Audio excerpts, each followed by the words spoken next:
Nice academy के platform से खुशामदीद। इस वीडियो में हम बात करेंगे कि आपने जो ITPS की ट्रेनिंग है, चाहे वो हाई स्कूल के टीचर हैं, PSTs या किसी एलिमेंट्री स्कूल के टीचर हैं, वो किस तरह बआसानी हल कर सकते हैं। ईस्ट ट्रेनिंग और ITPS में कितना फ़र्क है, वो ऐसे कि आप एक बात को समझे कि ईस्ट में जो सही और गलत का कॉन्सेप्ट होता था कि सवाल आपने सही करने होते थे, इसमें ये कोई कॉन्सेप्ट नहीं है। और जो हाई स्कूल के टीचर होंगे जैसे लॉगिन करेंगे तो उनके पास ये सिर्फ एक ही ये तीर, जहाँ पे एक PSTs होगा उसमें ये 2 तीर आएंगे, जहाँ पे आ रहे हैं ये 2 मॉड्यूल होंगे, साथ ये ITPS होगा।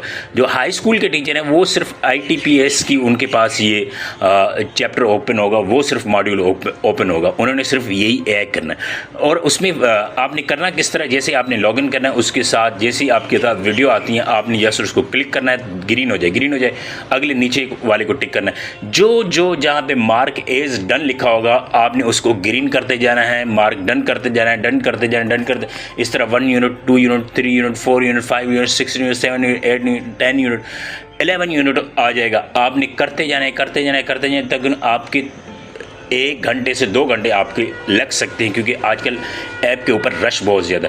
एंड पे आपको एक क्विज़ मिलेगा जो फाइनल क्विज़ कहलाता है। उसमें आपने करना ये है, फाइनल क्विज़ में आपसे पूछेगा, सिर्फ एक ही क्विज़ होगा, 10 नंबर का पूछेगा। आपने एक्टिविटी पूरी कर ली है, आपने कहना हाँ जी हमने पूरी कर ली है। वो जैसे आप पूरी करेंगे उसके बाद ये आपके पास सर्टिफिकेट ओपन हो जाएगा। ये स्क्रीन पे जो नंबर आपके पास आ रहा था, अगर किसी भी किस्म की आपको हेल्प चाहिए तो वो आप हेल्प ले सकते हैं। और डिस्क्रिप्शन बॉक्स में हमने अपने जो ITPS का ग्रुप है वो हमने बना लिया है। उसमें अगर आपने लॉगिन होना चाहते हैं तो वो भी लॉगिन हो सकते हैं। मेल और फीमेल का अलग-अलग ग्रुप है, वो भी मैंने डिस्क्रिप्शन बॉक्स में मेंशन कर दिया। तो अगर अभी तक आपने हमारा चैनल सब्सक्राइब नहीं किया, चैनल सब्सक्राइब करें, लाइक करें, शेयर करें। किसी भी किस्म की हेल्प के लिए आप हमसे कमेंट्स बॉक्स में पूछ सकते हैं। बहुत शुक्रिया।